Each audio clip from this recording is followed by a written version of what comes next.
So I'm building a curbless shower here, and I'm determining how thick I need to pour my floor out here to give me adequate slope for both of these drains. My furthest distance from each drain to the furthest corner is 4 feet, so I need an inch of slope.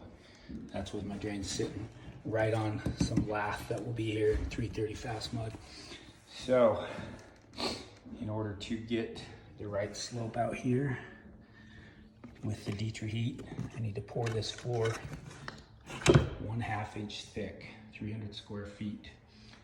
That's the only way we can make this curbless work in this area. So we're gonna pour a really thick floor and then cover it with Dietrich heat, and that will give me 1/4 inch per foot slope from there to there and there to there.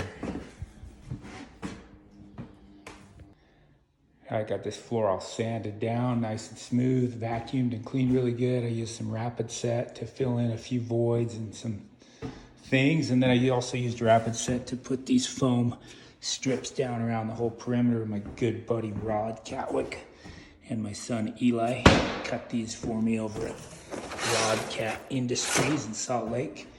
I like using them for my perimeter dams and expansion for self-leveling pours. I like it better than spray foam. It takes a little longer, but it's nice and clean, tidy.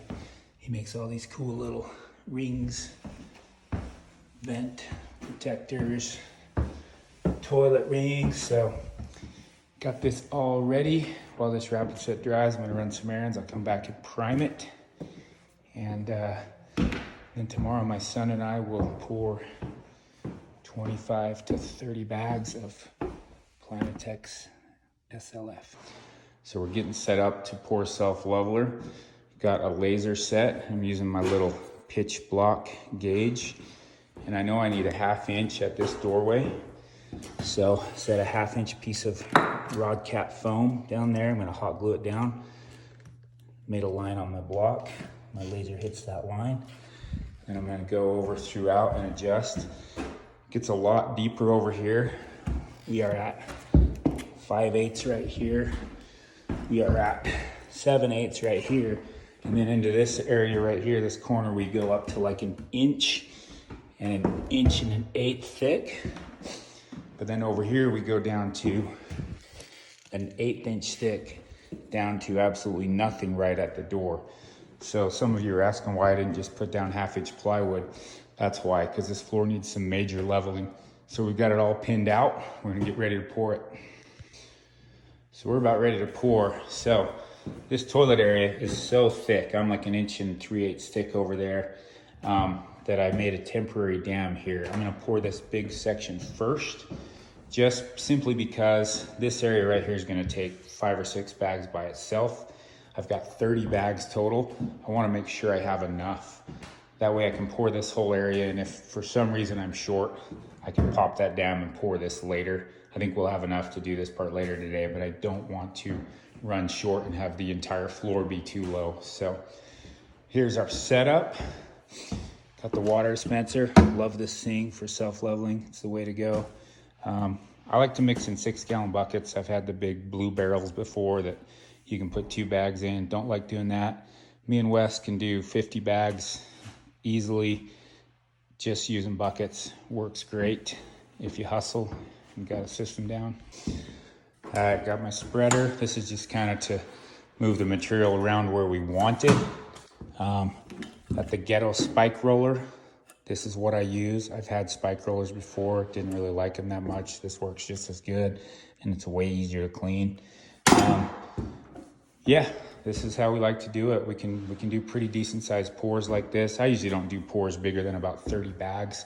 If we get into the 50 to 100 bag pours, I've got a buddy who's got a big hippo that we can hire him to come do it. But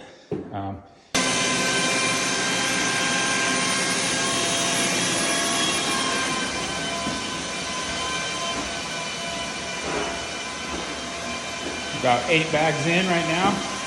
Got the deepest part. I think we're gonna use probably 25 bags, maybe 30. All right, we're 16 bags in. Got all the deeper areas where I want them.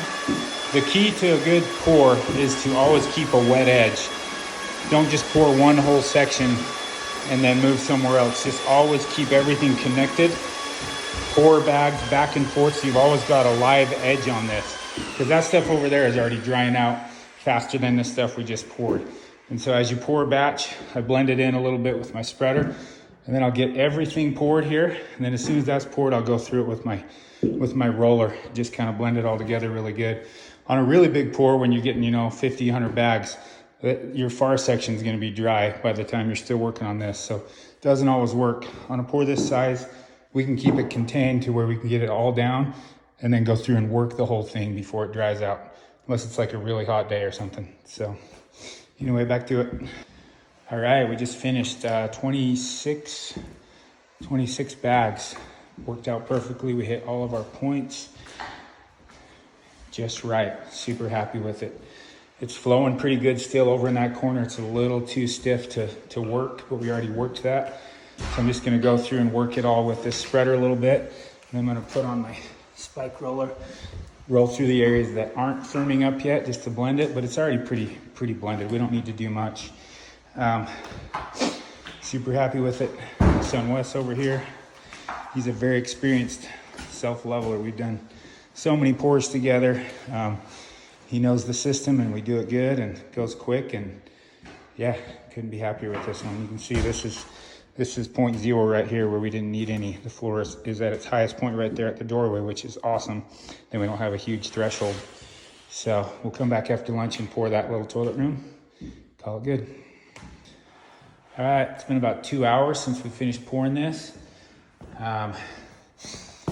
Super happy with it. Just turned out so nice.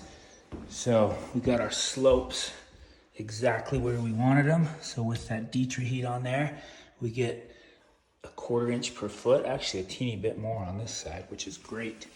Couldn't ask for a better outcome than that. Remove this dam here. We would have had enough to do this all in one pour, but like I said before, I didn't want to risk it. So we're gonna mix up, I'm guessing probably 5 bags for this little area. You can see I had to add a second toilet ring there because it's gonna be so thick back here. We'll pour that, it's about 12:30, and then we're going to get on out of here. So yeah, that's what we do. Couldn't ask for a better Friday. There we have it. That actually only took 4.5 bags, so I guess really 5 bags because we mixed up a whole one. And I don't worry about the cold joint right there. For one, this stuff's fiber reinforced. It bonds to itself like mad. Also, this is all bonded to the floor and it's getting covered with an uncoupling membrane. So we got a nice flat transition there. We'll scrape that off on Monday. And that is pretty damn flat floor.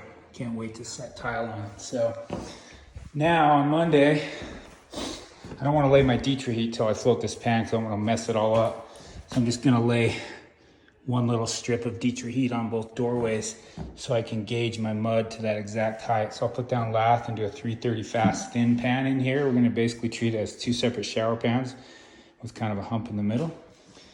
But now we're cleaning up and going home because it's Friday. Right, Wes?